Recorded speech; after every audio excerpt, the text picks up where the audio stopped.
Hello students, welcome back to the smart box. यहाँ पर आज हम लोग अपने प्रैक्टिस सेट 3.5 स्टार्ट करने वाले हैं सर्कल चैप्टर का।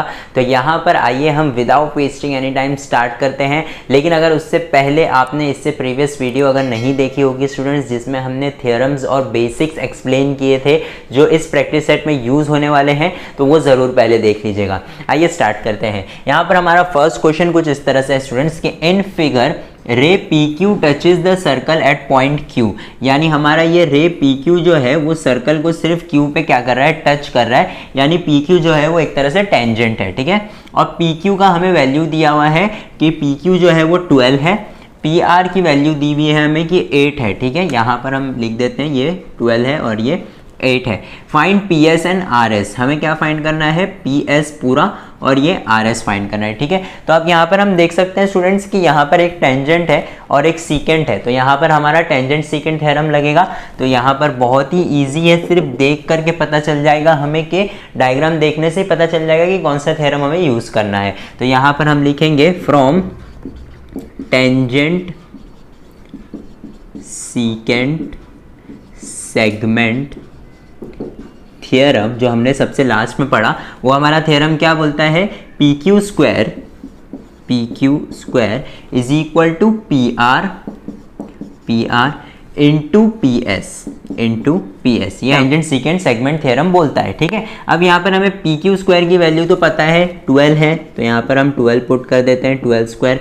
पी आर हमें पता है 8 है और पी एस हमें नहीं पता है, तो हम पी एस को एज इट इज़ छोड़ देते हैं। अब यहाँ पर क्या आएगा, 144 is equal to 8 P S हो जाएगा और ये 8 यहाँ पर आकर के डिवाइड हो जाएगा is equal to P S. तो यहाँ पर हम क्या करेंगे, 144 को 8 से डिवाइड करेंगे, that will give us nothing but 18। तो यहाँ पर हमें पी एस की वैल्यू क्या आई है स्टूडेंट्स, 18 आई है। यानी हमारा ये पी एस पूरा जो है यहाँ से यहाँ तक क्या है, 18 है, ठीक है।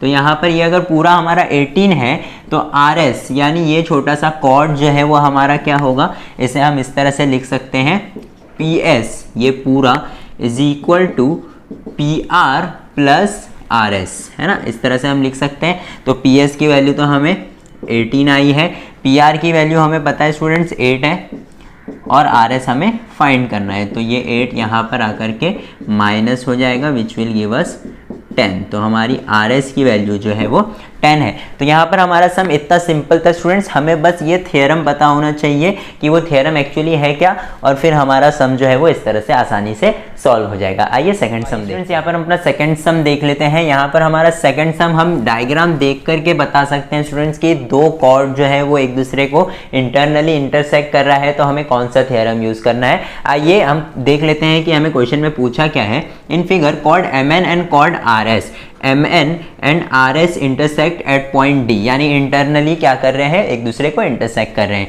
ठीक है। If R D is equal to 15, ठीक है। यहाँ पर ये पार्ट जो है वो हमें 15 दिया हुआ है, डी एस ये वाला छोटा वाला पार्ट 4 है, एम डी जो है वो हमें 8 दिया हुआ है, हमें डी एन फाइंड करना है। तो बहुत ही सिंपल है स्टूडेंट्स, यहाँ पर हम कौन सा थ्योरम यूज करेंगे कि chords intersecting each other internally, ठीक है। थ्योरम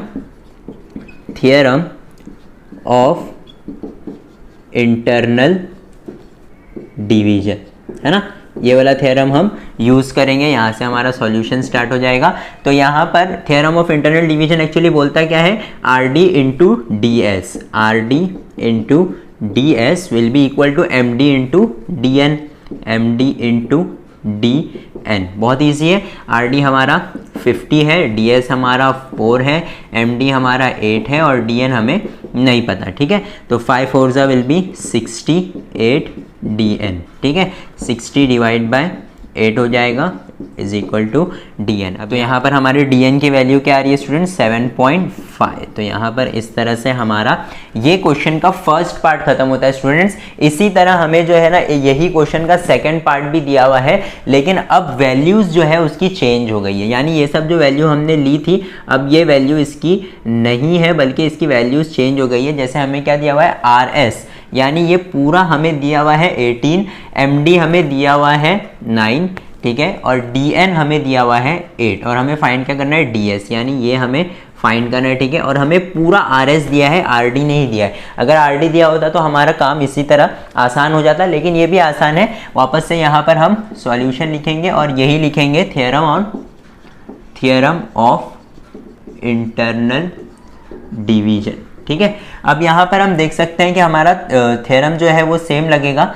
मैं अगर इस तरह से लिख दूँ M D into D N is equal to R D into D S, ठीक है, R D into D S. अब यहाँ पर एम डी की वैल्यू हमें पता है 9, डी एन की वैल्यू हमें पता है 8, ठीक है।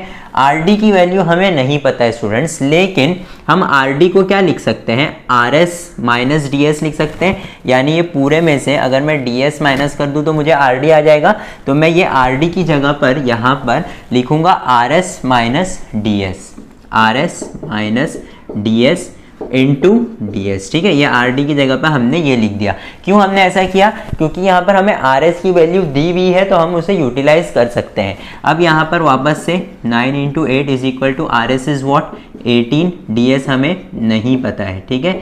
अब यहाँ पर हमने इस तरह से लिख दिया। अब यहाँ पर अगर मैं इस तरह से डी एस को x पुट करता हूँ तो यहाँ पे क्या हो जाएगा, 9 8 जा 72, 18 माइनस एक्स इंटू एक्स। तो ये x जो है वो दोनों से मल्टीप्लाई होगा तो दैट विल बिकम 18x, ये इससे मल्टीप्लाई होगा और इससे भी मल्टीप्लाई होगा, 18x माइनस एक्स स्क्वायर। अब यहाँ पर 8 स्क्वायर को यहाँ ले लेंगे तो ये हो जाएगा x स्क्वायर, ये 18x को यहाँ ले लेंगे तो हो जाएगा माइनस 18x, और ये 72 तो यहाँ पर हमारा प्लस ही है, इज इक्वल टू 0। अब हम देख सकते हैं स्टूडेंट्स कि ये हमारा क्वाड्रेटिक इक्वेशन बन चुका है जो हमने अलजेब्रा के सेकंड चैप्टर में पढ़ लिए थे।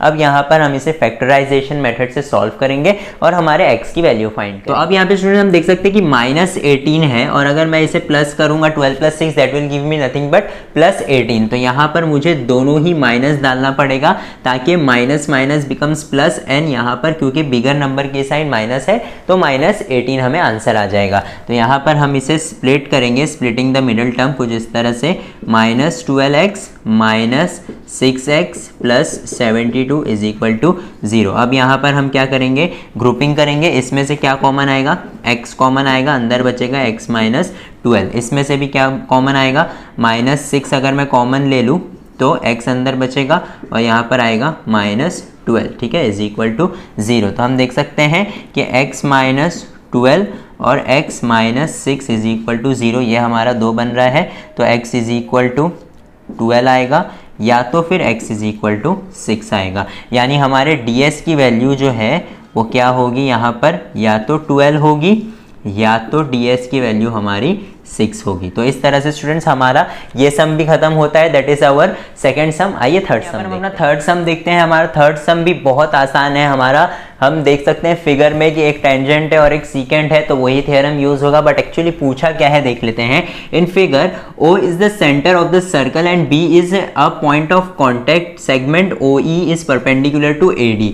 OE परपेंडिकुलर टू AD है। AB का वैल्यू हमें दिया हुआ है 12, यानी हमें टेंजेंट की वैल्यू दी हुई है, हमारा C है। AC की वैल्यू हमें दी हुई है 8 और हमें फाइंड क्या करना है, AD फाइंड करना है, यानी ये पूरा फाइंड करना है। तो सेकंड सेगमेंट थ्योरम लगा करके हम क्या कर सकते हैं, AD की वैल्यू फाइंड कर सकते हैं। फिर AD में से AC को माइनस कर देंगे तो DC की वैल्यू आ जाएगी और फिर DC को हाफ कर देंगे तो हमें DE की वैल्यू आ जाएगी। क्यों, क्योंकि हमें ये बोला हुआ है कि OE जो है वो क्या है, परपेंडिकुलर है DC को। यानी हमने एक थ्योरम पढ़ा था स्टूडेंट्स 9th स्टैंडर्ड में कि perpendicular drawn from the centre of the circle to the chord bisects the chord, याद होगा आपको। तो यहाँ पर वही हो रहा है, यानी ये और ये इक्वल पार्ट्स में डिवाइड हो रहे हैं। तो बहुत आसान सम है। आइए हम सॉल्यूशन स्टार्ट करते हैं। सॉल्यूशन में स्टूडेंट्स आपको पूरा गिवन लिखना है, मैं डायरेक्ट स्टार्ट कर रहा हूँ। यहाँ पर हमारा क्या है, टेंजेंट सीकेंट सेगमेंट थ्योरम, ठीक है। हमारा टेंजेंट सीकेंट सेगमेंट थ्योरम क्या है, AB square is equal to AC into AD, है ना। अब AB की वैल्यू हमें पता है 12 square is equal to AC की वैल्यू भी हमें 8 दी हुई है, AD की वैल्यू हमें नहीं दी हुई है। तो यहाँ पर हो जाएगा 144 8 इंटू AD, तो 144 upon 8 is equal to AD। AD की वैल्यू हमें क्या आएगी, 18। तो इस तरह से हमने जो है AD की वैल्यू फाइंड कर ली। अब आगे क्या फाइंड करना है, हमें DC फाइंड करना है, ठीक है। तो अब हमें पूरा AD पता है, तो हम AD को इस तरह से लिख सकते हैं, AD is equal to AC plus DC, है ना, AC प्लस DC लिख सकते हैं। AD की वैल्यू हमें 18 आई है, AC की वैल्यू हमें 8 दी हुई है, DC हमें फाइंड करना है। तो यहाँ पर ये आकर के माइनस हो जाएगा, that will give us nothing but 10 centimetre, ठीक है। अब उसके बाद क्या होगा, यहाँ पे ये भी हो गया हमारा DE जो है वो क्या है, DC का हाफ है। तो यहाँ पर हम लिखेंगे कि perpendicular drawn from centre of circle to what, chord bisects the chord। therefore यहाँ पर हम लिखेंगे कि DE is equal to half of what, DC, जो हमें फाइंड करना है। तो will be what, half of DC is nothing but our 10। तो यहाँ पर क्या होगा, DE will be equal to 5। तो यहाँ पर इस तरह से हमारा थर्ड सम भी सिंपल है और खत्म होता है यहाँ पर। आइए फोर्थ सम देखते हैं। यहाँ पर हम अपना फोर्थ सम देखते हैं। ये भी हम डायग्राम से देख सकते हैं कि हमारे जो दो कॉर्ड्स है वो क्या कर रहे हैं, एक दूसरे को एक्सटर्नली क्या कर रहे हैं, इंटरसेक्ट कर रहे हैं। तो यहाँ पर हमें थ्योरम हमारा पता है। तो यहाँ पर हम स्टार्ट करते हैं with our theorem of external division, है ना। अब यहाँ पर हम पढ़ लेते हैं कि हमें बोला हुआ क्या है कि PQ इज इक्वल टू 6 है, यानी ये हमारा 6 है। QR हमारा क्या है, 10 है, ये हमारा 10 है। PS हमें पता है कि 8 है, हमें फाइंड क्या करना है, TS। बट हमारा थ्योरम क्या बोलता है स्टूडेंट्स कि TP into SP is equal to RP into QP, है ना, ये हमारा थ्योरम बोलता है। तो यहाँ पर हमारा TS तो है ही नहीं, लेकिन TP है, पर TP का वैल्यू हमें नहीं पता है। तो ये TP को मैं लिख सकता हूँ TS प्लस SP। तो यहाँ पर मैं लिखूंगा TS प्लस SP, ठीक है। फिर ये क्या हो जाएगा, into SP is equal to RP into QP। तो TS हमें नहीं पता है, तो हम इसे एज इट इज छोड़ते हैं। SP की वैल्यू हमें दी हुई है यहाँ पर, SP यानी PS 8 वापस से इंटू 8 की वैल्यू भी हमें दी हुई है यहाँ पे 10 plus 6 that will be 16 into QP की वैल्यू हमें दी हुई है 6। तो यहाँ पर इस तरह से हमारा ये सम होगा। इस प्लस 8 को मैं एज इट इज छोड़ता हूँ, या 8 को वहाँ जा करके डिवाइड कर देता हूँ। तो यहाँ पर ये कुछ इस तरह से हो जाएगा, 8 1 जा 8 2 जा, तो क्या बचेगा, TS plus 8 is equal to 12, और फिर ये वहाँ जा करके माइनस हो जाएगा, that will give us TS is equal to 4। तो इस तरह से स्टूडेंट्स हमारा फोर्थ सम भी खत्म होता है बहुत ही आसानी से। आइए फिफ्थ सम देखते हैं। यहाँ पर हम अपना लास्ट सम देखते हैं, प्रैक्टिस सेट 3.5 का। यहाँ पर हमारा सम जो है वो दिया हुआ है कि हमें प्रूफ करना है। क्या प्रूफ करना है, पढ़ लेते हैं। Segment EF is a diameter, यानी हमें पता है कि EF जो है वो क्या है, डायमीटर है। Segment DF is the tangent segment, DF जो है हमारा टेंजेंट है। The radius of the circle is R, यहाँ पर हमारा इसका रेडियस है R, तो HF भी हमारा R होगा और EH भी हमारा R होगा। Proof that DE into GE, यानी DE into GE is equal to 4R², ये हमें प्रूफ करना है। तो यहाँ पे स्टूडेंट्स हम देख सकते हैं कि ये तो हमें बोला हुआ है कि टेंजेंट है, और ये हमें दिख रहा है कि सीकेंट है। तो टेंजेंट सीकेंट सेगमेंट हमारा थ्योरम यहाँ पर लगेगा। तो आइए, जो हमें दिया हुआ रहता है हम हमेशा उसी से स्टार्ट करते हैं। तो आइए यहाँ पे स्टार्ट करते हैं।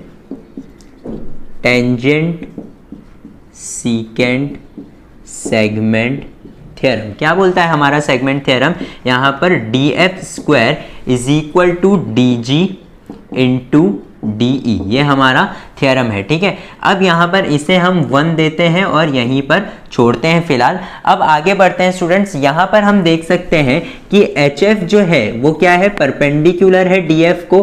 कैसे, क्योंकि ये एक क्या है, रेडियस है, और ये हमारा टेंजेंट है। तो रेडियस और टेंजेंट क्या होता है, एक दूसरे को परपेंडिकुलर होता है। ये हमने टेंजेंट थ्योरम से पढ़ा। तो यहाँ पर हम लिखेंगे by tangent theorem HF is perpendicular to DF, है ना। तो इसलिए हमारा DFE, therefore triangle DFE is right angled, है ना।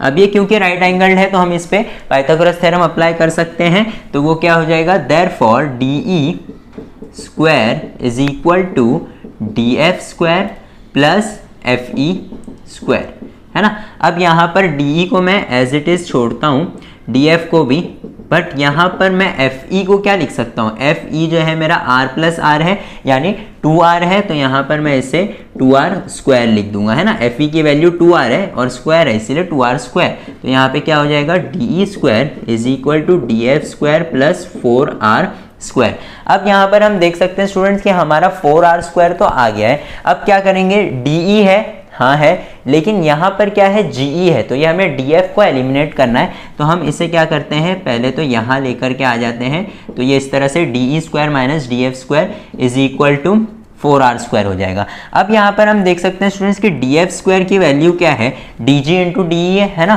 तो यहाँ पर हम लिख देंगे D E square minus D G into D E, इस तरह से, ठीक है, is equal to 4r square. तो ये कहाँ से आया, हमें यहाँ पर हम लिख देंगे फ्रॉम 1, ठीक है। अब क्या होगा, हम देख सकते हैं कि ये डी ई स्क्वायर है और यहाँ पर भी डी है, यानी इसमें और इसमें डी ई क्या है, कॉमन है, हम तो डी को बाहर ले लेते हैं, ठीक है। तो डी ई बाहर आ गया, तो इधर एक डी ई बचेगा और यहाँ पे बीच में माइनस की साइन और यहाँ पे क्या बचेगा, डी जी बचेगा is equal to 4r square. अब ये क्या है, D E minus D G, D E minus D G हम देख सकते हैं कि ये हमारा डी ई है माइनस डी जी, तो पूरे डी ई में से डी जी अगर मैं माइनस करूँ तो मुझे क्या आएगा, जी ई आएगा।